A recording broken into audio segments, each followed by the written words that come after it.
Hartlike goeiemôre van my kant af, weer eens met wonderlike voorreg om so saam met u te wees en mag die Here ons ook ryklik saam seën.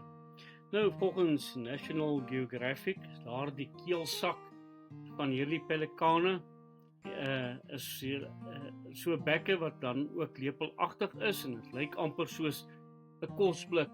Maar ons moet ook verstaan, dit is nie om kos te stoor nie, want hulle sluk dadelik hulle kos in. Nou, al lyk dit amper soos 'n kosblik, gebruik hulle dit om die vis op te raap en dan tilt hulle kop agtertoe om dan van daardie water te dreineer. Interessant, daardie bekke kan omtrent 11,3 kg water vat. Die vis word dan dadelik ingesluk en dit word ook gebruik vir die hitteregulering. Ons sien baie keer dat hulle daardie keelsakke van hulle dan ook laat vibreer om dan daardie hitte ook te reguleer. Kosbaar hoe die Here dan ook werk op so 'n wyse, en so het hy ook deur die Here Jesus Christus wonderlike werk hier op aarde gedoen, waarvan een van die gebeure dan ook kom ons sê 2000 jaar terug, waar die Here Jesus Christus dan ook op pad na Jerusalem toe was, en dan waar Jesus se koningskap en sy autoriteit bevraagteken is. Ons lees daarvan in Matteus 21 vers 23. En toe hy in die tempel gegaan het, kom die owerstes en die ouderlinge van die volk na hom, terwyl hy besig was om te leer, en hulle sê, deur watter gesag doen u hierdie dinge, en wie het u hierdie gesag gegee? In hierdie gedeelte, daardie persone wat dan ook die leiers was eintlik maar die oppassers van die geestelike lewe, maar weet ons in hierdie geval dat dit eintlik maar net skyn was. Hulle het die reg gehad op die vraag wat hulle dan ook gevra het, terwyl hulle harte dan ook nie eg was nie. Hulle het gesoek om Jesus dood te maak, en hy vat hulle daar na Johannes toe, en hy vra vir hulle, Johannes, waarvan af het hy gekom, en wat was sy werk en sy funksie, en weet ons dan ook, hoe hierdie mense dan ook vir die Here Jesus gesê het, ons weet nie, en hy het gesê dan ook, dan sê ek nie vir julle deur watter gesag ek dan ook hierdie dinge doen nie. Net so word die gesag van Jesus dan ook in ons tyd redelik baie bevraagteken. Veral deur die jonger geslag is daar baie vraagtekens, want hulle lees baie keer al hierdie dinge op die internet en dinge, plek dat hulle Bybel lees, waarin al die antwoorde vir hulle dan ook uitgewys sal word. Ook die ander ding was die verdroogde vyeboom. Die vorige dag, die maandag, dat die Here Jesus dan ook by daardie vyeboom dan ook verbygeloop het, vervloek het, omdat hy nie vrug gedra het nie.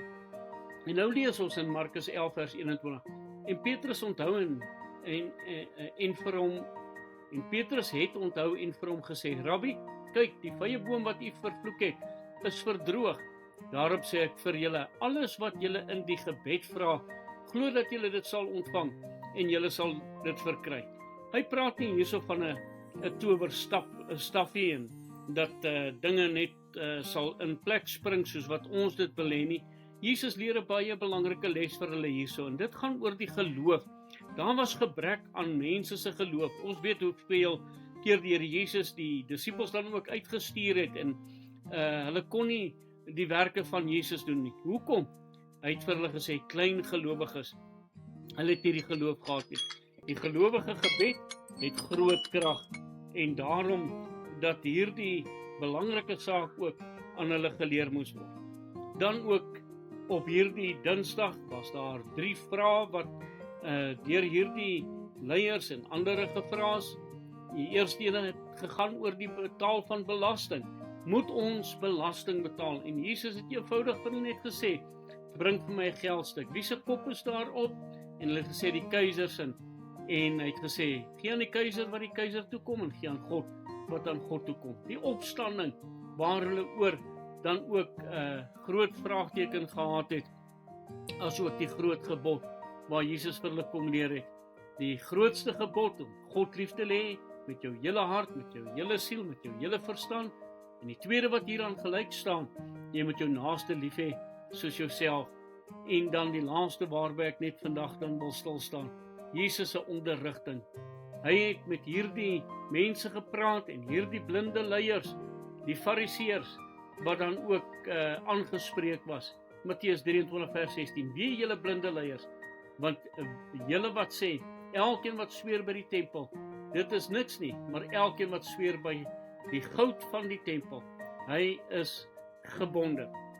So dit hierso gegaan oor hierdie fariseërs, wat nie hulle wil graag gesien word, en dit is nie vir hulle gegaan oor die geestelike leiding nie, en die Here sê vir hulle is blinde leiers van blindes, so die Here Jesus spreek hulle toe ook daaroor aan.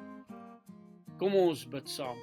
Hemelse Vader, dankie vir Jesus, dankie vir sy onderrigting, dankie vir die woord wat vir ons wil help om U beter te leer ken en Jesus se werk ook beter te verstaan. Amen.